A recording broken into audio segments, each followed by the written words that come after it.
The Outcasts of Poker Flat, page 360 of the Old Blue textbook. Follow along, let's read it together.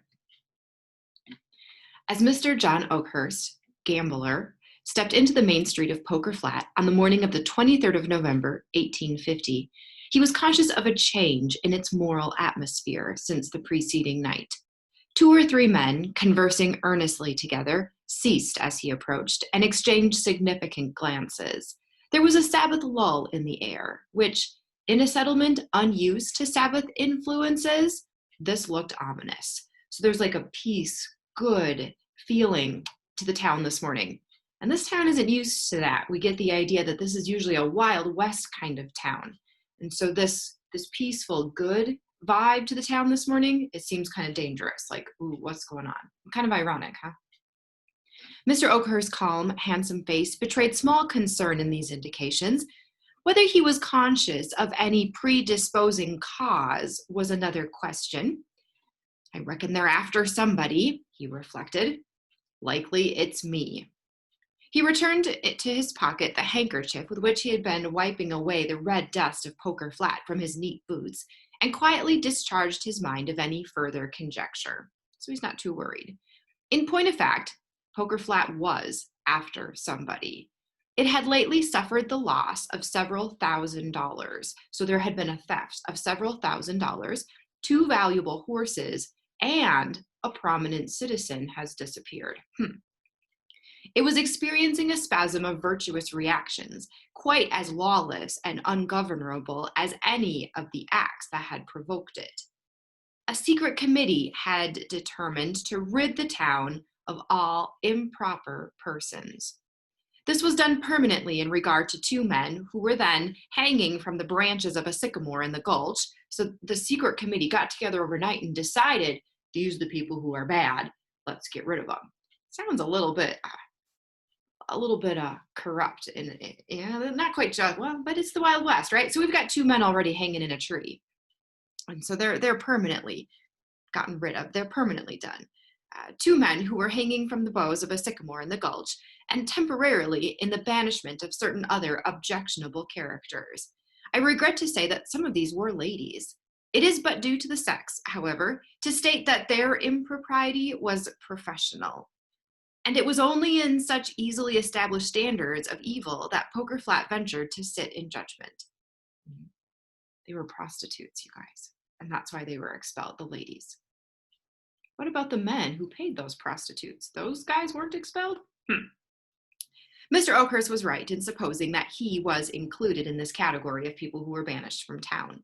A few of the committee had urged hanging him as a possible example and a sure method of reimbursing themselves from his pockets of the sums he had won from them. It's against justice, said Jim Wheeler, to let this here young man come from Roaring Camp. He's an entire stranger, and he's carrying away our money. Right? He's a gambler. He must be good at poker, and the guys in town aren't good at poker. So now they're mad, they're jealous, they want their money back. But a crude sentiment of equity residing in the breasts of those who had been fortunate enough to win from Mr. Oakhurst overruled this narrower local prejudice. So Mr. Oakhurst can live, he's just banished. Mr. Oakhurst received his sentence with philosophic calmness, nonetheless coolly, that he was aware of the hesitation of his judges. He was too much of a gambler not to accept fate. With him, life was, at best, an uncertain game, and he recognized the usual percentage in favor of the dealer. A body of armed men accompanied the deported wickedness of Poker Flat to the outskirts of the settlement.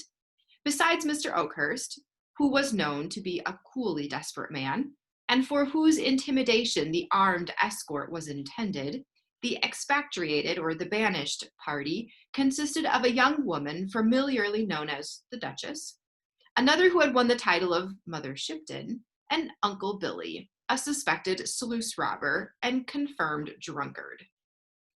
The cavalcade provoked no comments from the spectators, nor was any word uttered by the escort. Only when the gulch, which marked the outermost limit of Poker Flat, was reached, the leader spoke briefly and to the point. The exiles were forbidden to return at the peril of their lives. As the escort disappeared, their pent-up feelings found vent in a few historical tears from the Duchess, some bad language from Mother Shipton, and a Parthian volley of expletives or curses from Uncle Billy. The philosophic Oakhurst alone remained silent. He listened calmly to Mother Shipton's desire to cut somebody's heart out, to the repeated statements of the Duchess that she would die in the road, and to the alarming oaths that seemed to be bumped out of Uncle Billy as he rode forward. With the easy good humor characteristic of his class, he, or Mr. Oakhurst, insisted upon exchanging his own riding horse, Five Spot, for the sorry mule which the Duchess rode.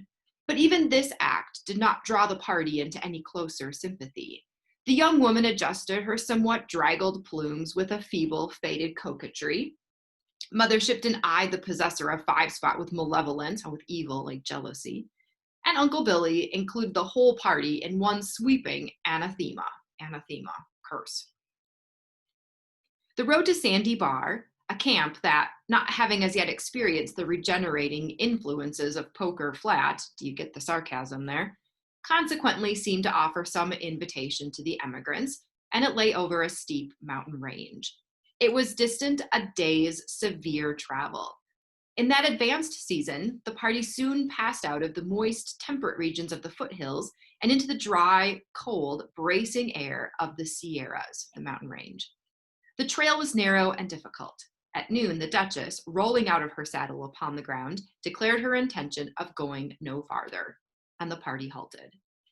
The spot was singularly wild and impressive. A wooded amphitheater, surrounded on three sides by precipitous cliffs of naked granite, sloped gently toward the crest of another precipice that overlooked the valley. It was, undoubtedly, the most suitable spot for a camp, had camping been advisable.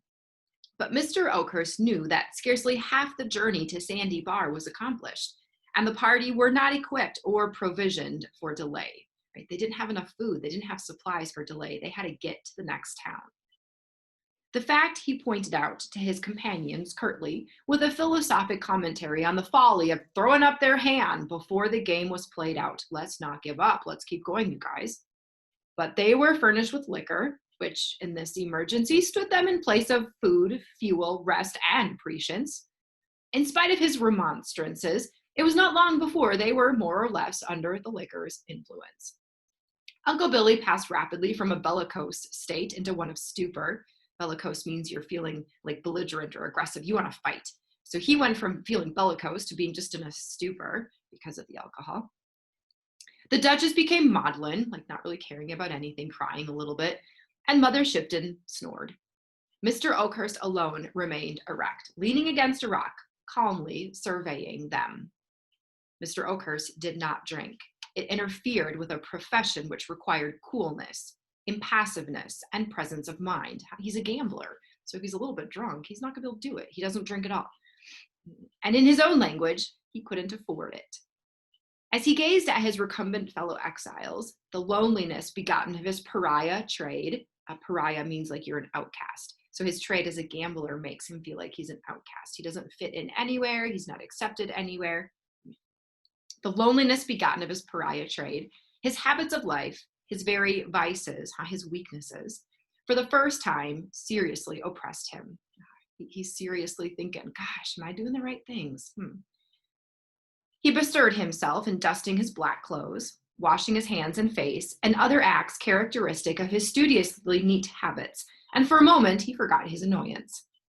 The thought of deserting his weaker and more pitiable companions never, perhaps, occurred to him.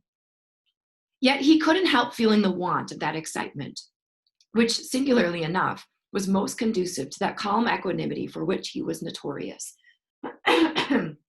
He's always calm, he's always collected and cool. He looked at the gloomy walls that rose 1,000 feet sheer above the circling pines around him, at the sky ominously clouded, at the valley below, already deepening into shadow. And doing so, he suddenly heard his own name called. Well, that's crazy. He's out in the middle of this deserted trail in the middle of the mountains. Who else is here? A horseman slowly ascended the trail or came down the trail.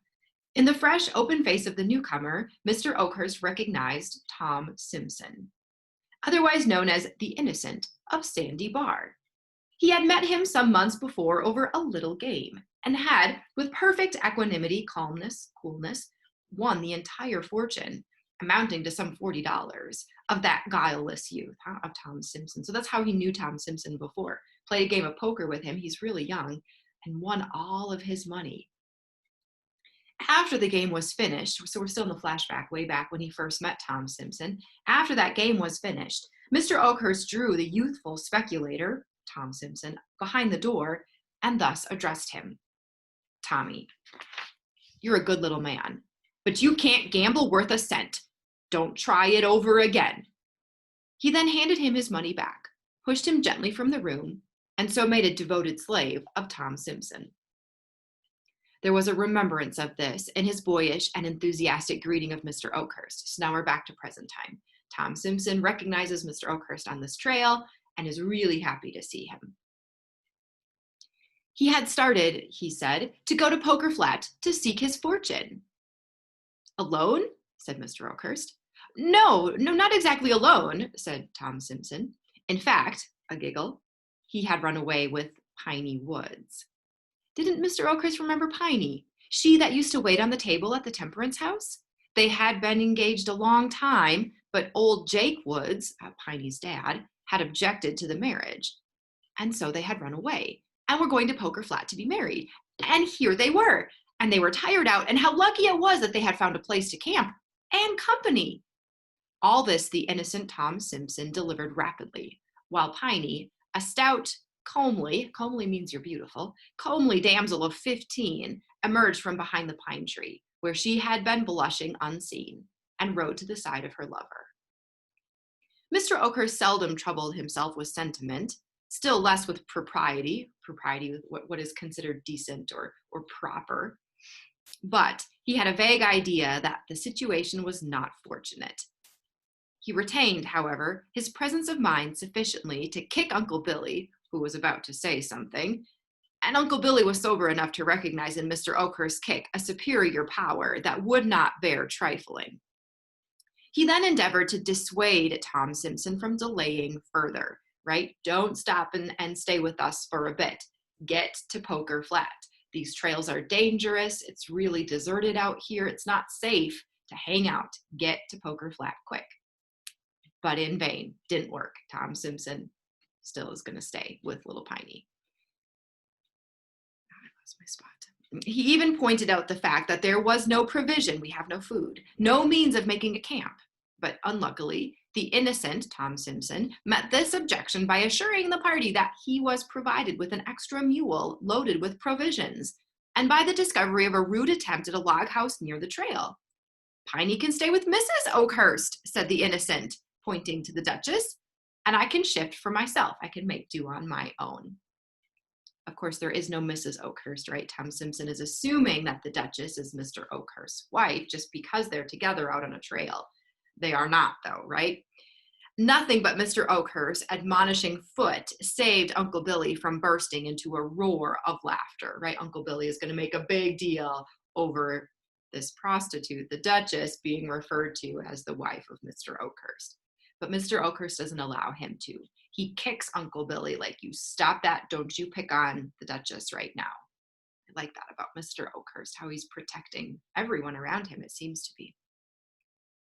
As it was, he felt compelled to retire up the canyon, Uncle Billy did, until he could recover his gravity, so he went somewhere else to laugh. There he confided the joke to the tall pine trees, with many slaps of his leg, contortions of his face, and the usual profanity that we get from Uncle Billy. But when Uncle Billy returned to the party, he found them seated by a fire, for the air had grown strangely chill and the sky overcast. In apparently amicable conversation, they're sitting around having a good little talk. Piney was actually talking in an impulsive, girlish fashion to the Duchess, who was listening with an interest and animation she had not shown for many days. The innocent Tom Simpson was holding forth, apparently with equal effect, to Mr. Oakhurst and Mother Shipton, who was actually relaxing into amiability. She was being really nice. "Is this year a damned picnic?" said Uncle Billy, with inward scorn, as he surveyed the sylvan group, the glancing firelight, and the tethered animals in the foreground. Suddenly, an idea mingled with the alcoholic fumes that disturbed his brain. It was apparently of a jocular nature, for he felt impelled to slap his leg again and cram his fist into his mouth. As the shadows crept slowly up the mountain, a slight breeze rocked the tops of the pine trees and moaned through their long and gloomy aisles. The ruined cabin, patched and covered with pine branches, was set apart for the ladies. As the lovers parted, they unaffectedly exchanged a kiss, so honest and sincere that it might have been heard above the swaying pines. The frail Duchess and the malevolent means evil, the malevolent Mother Shipton were probably too stunned to remark upon this last evidence of simplicity, and so turned without a word to the hut. The fire was replenished, the men lay down before the door, and in a few minutes they were asleep. Mr. Oakhurst was a light sleeper. Toward morning he awoke benumbed and cold. As he stirred the dying fire, the wind, which was now blowing strongly, brought to his cheek that which caused the blood to leave it: snow. He started to his feet with the intention of awakening the sleepers, for there was no time to lose. But, turning to where Uncle Billy had been lying, he found him gone. A suspicion leaped to his brain and a curse to his lips. He ran to the spot where the mules had been tethered. They were no longer there. The tracks were already rapidly disappearing in the snow. The momentary excitement brought Mr. Oakhurst back to the fire with his usual calm. He did not waken the sleepers. The innocent slumbered peacefully with a smile on his good-humored, freckled face. The virgin Piney slept beside her frailer sisters as sweetly as though attended by celestial guardians, as though attended by angels, like Mother Shipton and the Duchess are like angels protecting her. Quite ironic, because they've both been described as evil and malicious and wicked, and now they're angelic. And Mr. Oakhurst, drawing his blanket over his shoulders, stroked his mustaches and waited for the dawn. It came slow in a whirly mist of snowflakes that dazzled and confused the eye. What could be seen of the landscape appeared magically changed. He looked over the valley and summed up the present and future in 2 words: snowed in. A careful inventory of the provisions, right, the food that they have, which, fortunately for the party, had been stored within the hut, and so escaped the felonious fingers of Uncle Billy, disclosed the fact that with care and prudence, they might last 10 days longer. That is, said Mr. Oakhurst, sotto voce, to the innocent, if you're willing to board us. If you ain't, and perhaps you'd better not, you can wait till Uncle Billy gets back with provisions. For some occult reason, Mr. Oakhurst could not bring himself to disclose Uncle Billy's rascality, and so offered the hypothesis that he had wandered from the camp and had accidentally stampeded the animals. Why would he do that instead of telling them that Mr. Oakhurst took the animals and ran off, abandoned us here? I bet he's trying to prevent them from becoming alarmed. He dropped a warning to the Duchess and Mother Shipton, who, of course, knew the facts of their associate's defection. They knew Uncle Billy. They knew what he did. They'll find out the truth about us all when they find out anything, he added significantly, and there's no good frightening them now. By them, Mr. Oakhurst means Tom Simpson and Piney. Tom Simpson not only put all his worldly store at the disposal of Mr. Oakhurst, but seemed to enjoy the prospect of their enforced seclusion. We'll have a good camp for a week, and then the snow will melt, and we'll all go back together. The cheerful gaiety of the young man and Mr. Oakhurst's calm infected the others. The innocent, with the aid of pine branches, extemporized a thatch for the roofless cabin, and the Duchess directed Piney in the rearrangement of the interior with a taste and tact that opened the blue eyes of that provincial maiden to their fullest extent. I reckon now you're used to fine things at Poker Flat, said Piney. The Duchess turned away sharply to conceal something that reddened her cheeks through their professional tint, and Mother Shipton requested Piney not to chatter. But when Mr. Oakhurst returned from a weary search for the trail, he found the sound of happy laughter echoed from the rocks. He stopped in some alarm, and his thoughts first naturally reverted to the whiskey, which he had prudently cached or hidden. And yet it don't somehow sound like whiskey, said the gambler. It was not until he caught sight of the blazing fire through the still blind storm and the group around it that he settled to the conviction that it was square fun. Whether Mr. Oakhurst had cached his cards with the whiskey as something to bar the free access of the community, I cannot say. It was certain that, in Mother Shipton's words, he didn't say cards once during that evening. Happily, the time was beguiled, or it was spent, by an accordion, produced somewhat ostentatiously by Tom Simpson from his pack. Notwithstanding some difficulties attending the manipulation of the instrument, Piney Woods managed to pluck several reluctant melodies from its keys, to an accompaniment by the innocent on a pair of bone castanets. But the crowning festivity of the evening was reached in a rude camp meeting hymn, which the lovers, joining hands, sang with great earnestness and vociferation. I fear that a certain defiant tone and Covenantier's swing to its chorus, rather than any devotional quality, caused it speedily to infect the others, who at last joined in the refrain of the song. I'm proud to live in the service of the Lord, and I'm bound to die in his army. The pines rocked, the storm eddied, and whirled above the miserable group, and the flames of their altar leaped heavenward, as if in token of the vow. At midnight, the storm abated, meaning it stopped. The rolling clouds parted, and the stars glittered keenly above the sleeping camp. Mr. Oakhurst, whose professional habits had enabled him to live on the smallest possible amount of sleep, in dividing the watch with Tom Simpson, somehow managed to take upon himself the greater part of the duty. He excused himself to the innocent by saying that he had often been a week without sleep. Doing what? Asked Tom. Poker, replied Oakhurst sententiously. When a man gets a streak of luck, he don't get tired. The luck gives in first. Luck, continued the gambler reflectively, is a mighty queer thing. All you know about it for certain is that it's bound to change, and it's finding out when it's going to change that makes you. We've had a streak of bad luck since we left Poker Flat. You come along and slap, you get into it too. If you can hold your cards right along, you're all right. For, added the gambler with cheerful irrelevance, I'm proud to live in the service of the Lord, and I'm bound to die in his army. The third day came, and the sun, looking through the white-curtained valley, saw the outcasts dividing their slowly decreasing store of provisions for the morning meal. It was one of the peculiarities of that mountain climate that its rays diffused a kindly warmth over the wintry landscape, as if in regretful commiseration of the past. How like the snow is sorry that it snowed them in and caused them to be stuck, so it's looking beautiful for them.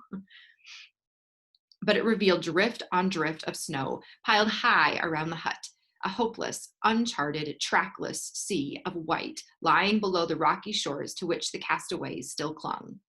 Through the marvelously clear air, the smoke of the pastoral village of Poker Flat rose, miles away. Mother Shipton saw it, and from a remote pinnacle of her rocky fastness, hurled in that direction a final malediction, like a final curse at it. It was her last vituperative attempt, and perhaps for that reason, was invested with a certain degree of sublimity. It did her good, she privately informed the Duchess. Just you go out there and cuss, and see. She then set herself to the task of amusing the child, as she and the Duchess were pleased to call Piney. Piney was no chicken, meaning she wasn't so young and innocent.